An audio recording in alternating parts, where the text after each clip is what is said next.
Today's class, we're going to explore posture and pain. Okay, first of all, let's step out into our empty stance, and I'll talk a little bit about how we hold ourselves matters. Okay, so first of all, align the feet, soften the ankles, open the knees, relax the hips, upright the spine. Soften the shoulders down, come into a gentle alignment. If you prefer, you can stay seated for this part whilst I just talk through posture and pain, and we'll start with some warm-ups in a few minutes. Get yourselves comfortable.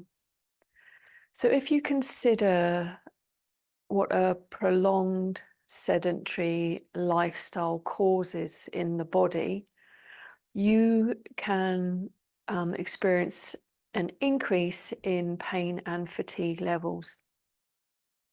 Let's look at the head and neck, because that's really the big one, is head, neck, shoulder pain. And then we're going to explore in our movements different ways we can align the posture and be very diligent in our Tai Chi, our Qigong, our breath work, so that you can then take that into your daily life. So the head and neck, if you imagine, and so people who are using smartphones all of the time, or on computers, or reading, or driving, and you have this forward head posture where the head, the ear and the crown are ahead of the shoulders. So this would be classed as a poor alignment, and it's pretty much an epidemic in modern life. You see so many people like this.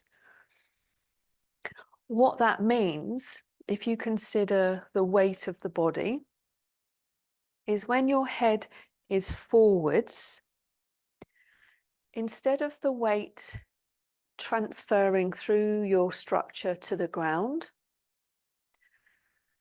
the weight of your head gets stuck in your joints. So your joints become, especially around the neck, become load-bearing or weight-bearing.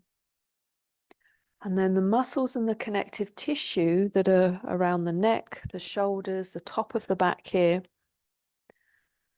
they are fighting to draw the head and neck back up.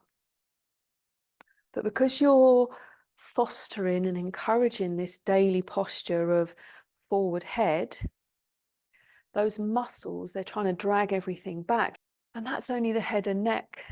So people have shoulder pain, back pain, hip pain, knee pain. And as a general rule of thumb, some of it can be correlated with a poor posture or misalignment or a lack of awareness in the body and how you hold yourself. So how you hold yourself really matters. I don't have the best posture, so I can preach about this, but I'll be quite open that with the condition I live with, my posture is collapsing all of the time. My joint system isn't normal, shall we say. And I really suffer with my body just pulling itself into the fetal position because my joints slump and overcompress. So I have to be really diligent to hold myself efficiently to try and reduce pain and fatigue levels. And I have postural pain 24 hours a day. So this is really key for those living with Ehlers-Danlos syndrome, hypermobility, etc. So we're always trying to foster this neutral alignment of where the crown and the ear are over the middle of the shoulder, the chin is withdrawn, the back of the neck is lengthened, the chest is down, the lower back is relaxed. And that creates weight transferring through the body. So the weight in my head, which is really heavy, good few kilos, is then transferring through, not getting stuck in the shoulders, hips, knees, and just going to the ground. And that's the most efficient way to hold yourself. But we need to keep training the skill of posture every day for the rest of our lives to save being the old person that has a spine that is fixed.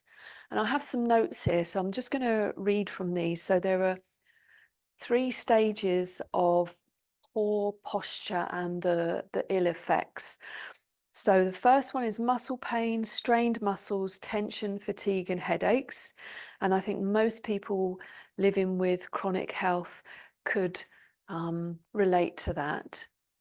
The second stage, so much longer over time, arthritis, disc disease, degenerative discs, fatigue, pain, and migraines.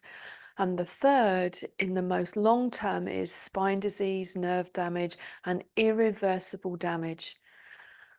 So we are looking to foster a balanced, aligned, symmetrical, pliable, mobile structure to reduce our pain levels.